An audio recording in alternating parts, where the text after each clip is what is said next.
A woman walked into the station to file a report. Her bracelet was missing. She pulled up her memory recording, showing clearly that she had left it on the sink. She suspected the cleaning lady. The detective tapped into the cleaner's cloud database, pulled up her perspective, and sure enough, the woman was right. Case closed. Just like that. In this future world, every person is implanted with a VR chip at birth. See a watch you like? With just a glance, you can project a virtual image to see how it looks on your wrist. Paying is even easier than scanning a QR code. Two people just lock eyes, and the transaction is done. But this kind of tech comes with a dark side. On the streets, anyone can see your personal info. Your name, age, job, even your potential for crime. Privacy doesn't exist. Not for people, not even for dogs. With such godlike access, police investigations are almost effortless. Want to check someone's memories? Just pull them up. Until the day something went horribly wrong. A murder case landed on the desk of a veteran detective.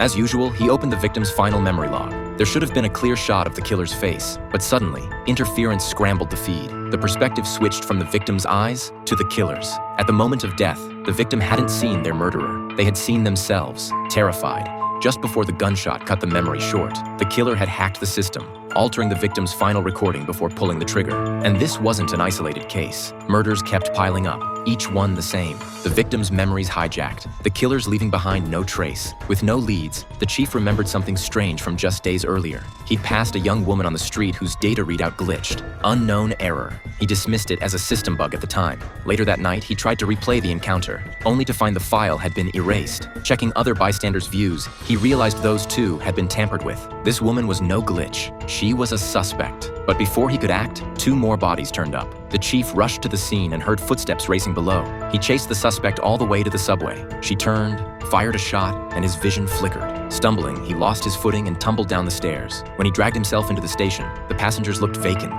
glassy-eyed, as if they couldn't even see him. Then the real subway train roared past and slammed him to the ground. His own perspective had been hacked. The investigation revealed the truth. The killers weren't working alone. They were part of a massive underground network of elite hackers, known only as the Anonymous, and every single victim had once hired them, paying to have their own memories altered to cover up crimes of their own. Catching the Anonymous would be nearly impossible, but the chief was out of options, so he set a trap. He would become bait himself, posing as a wealthy investment manager, throwing money around by day, partying hard by night, and then he waited, waiting for the big fish to bite.